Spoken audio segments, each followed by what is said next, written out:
Hello again! Welcome back to week 2 of JoyRide's quarantine video series.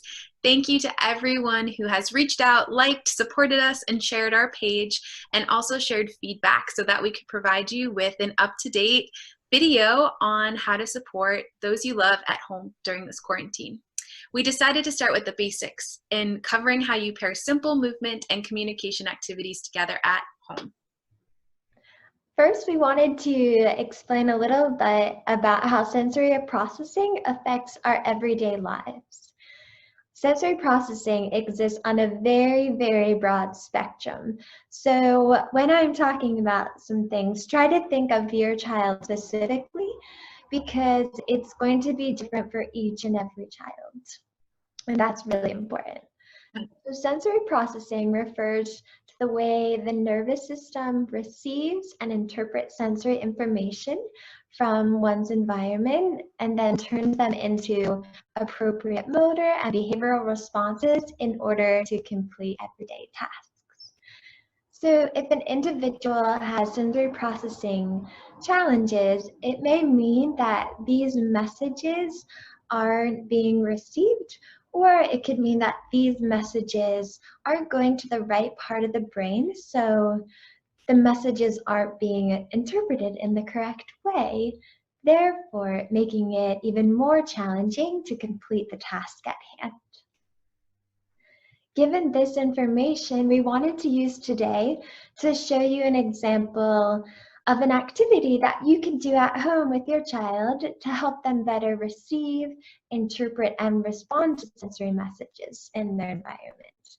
And this activity specifically is geared at helping your child reach his or her optimal state so that they can participate in all the things they have to do at home right now, whether it be school activities, any chores, self-care tasks, or just anything with your family, whether it's meal times or games or going for a walk with that, whatever it may be.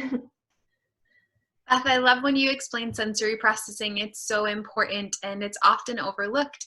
It gives us sort of an inside idea of what's happening for the brain and the body and not just what we can see on the outside.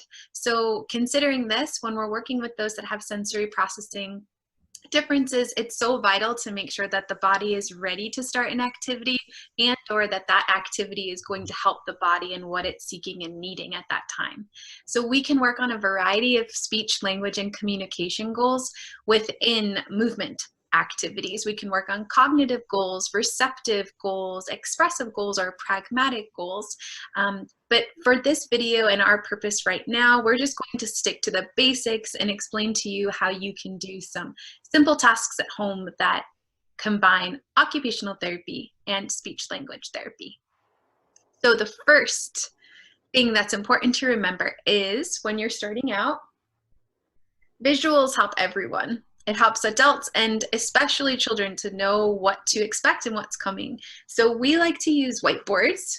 They're more flexible, you can erase them, and this one came with a little whiteboard marker, but if you don't have that at home, you could just use a piece of paper and a pen. If you were doing something outside, you could use sidewalk chalk. It's really flexible. So we want to make sure that there is this visual structure, and then we also want to make sure that the individual knows there's a beginning and end to that activity. So you could write down all the different steps of that activity with pictures and words, and then you can also just use your body as a tool to show them and model. And you would do this silently because it would be removing speech and language, so it would be removing the auditory component for sensory processing. And it would just give the individual an easier way to understand what's coming and how they can copy it. So depending on their performance and the activity or obstacle course, you can think about how you want to support them to make it easier if it was too hard, or a little bit harder if they need something else layered in to make it more engaging. This way you can be supporting them at the right skill level and you guys can have fun and be successful as a team. And considering our current state of quarantine, it can be really challenging to provide your child with a lot of movement at this time because we're really stuck inside for way longer than we're used to, and we have limited access to many of the outdoor activities. So this activity that you're going to see next is really geared towards just using household items and furniture to create movement in an organized experience. And this clip is me creating and completing an obstacle course in my home.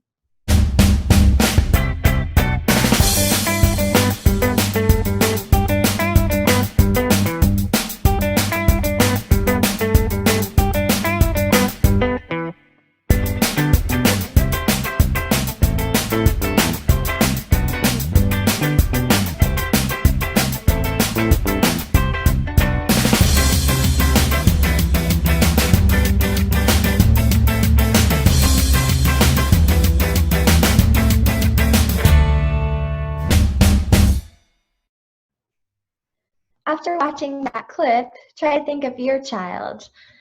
For individuals who may be younger or who are specifically working on motor planning and coordination, it's best to stick to just one to three steps at first and slowly progress.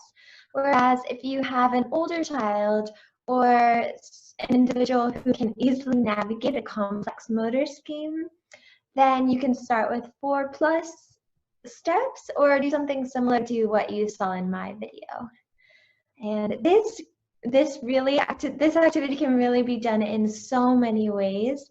So get creative with your household items, and the options are really endless. So it should be fun. Now you can see the next couple videos are my awesome nephews who did a similar obstacle course in their own home. And they've been practicing with us for some time, so their obstacle course has many steps, and we can review how to explain and model these steps and layer communication into each video after the clips.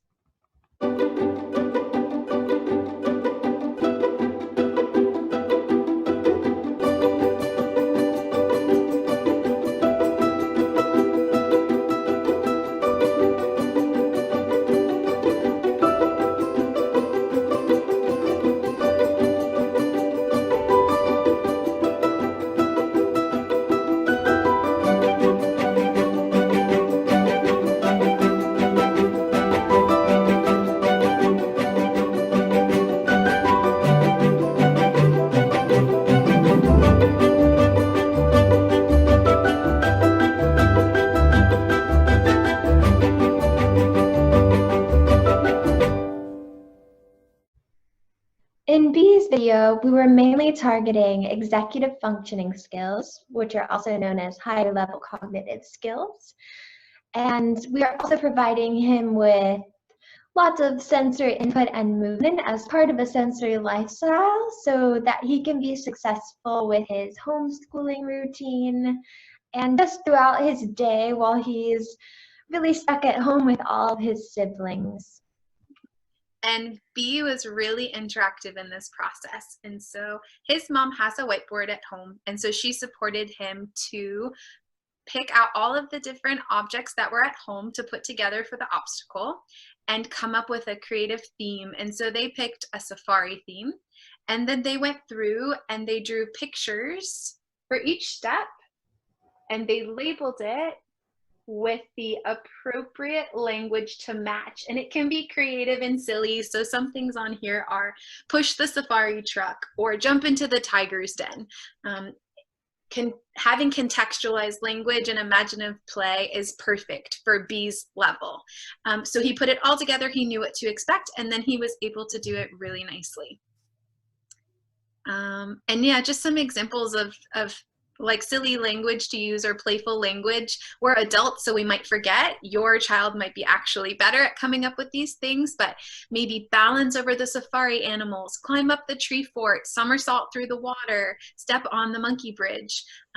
Just ways to tie everything together and still have fun together.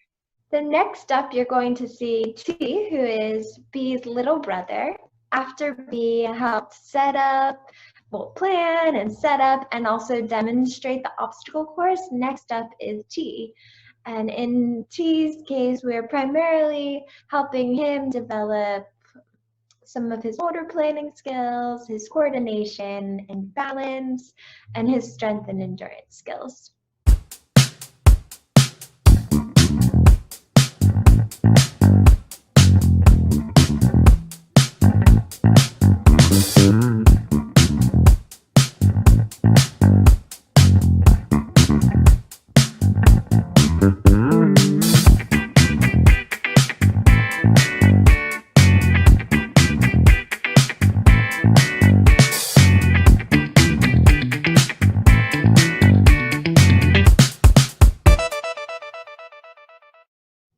Since T thrives when using auditory stimuli to support motor planning and coordination, we are going to use this tool to motivate and engage him.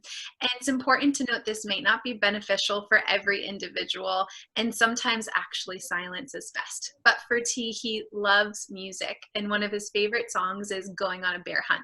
So we could use that melody and that song. You could change the words creatively, or you could just stick to the same chorus. So it could be like, I'm going on a bear hunt. We're gonna catch a big one. What a beautiful day. We're not scared. And then you could narrate the things that are happening within the song. So it's time to climb over the monkey bridge. Woo, woo, woo, woo, ah, ah, ah. And you could make the monkey sounds as you're climbing over the bridge. Or it's time to hop into the tiger's den. Roar, the tiger's coming. Crawl, bear, crawl, jump over the rock. And you could make it playful and imaginative and silly. And that way he's getting sort of that chorus over and over again. It's predictable, and he might be able to sing it with you or fill in the blanks. But he also, just like he's learning the movement for the obstacle course, he's learning that there's familiar vocabulary that is going to be happening within those movement opportunities.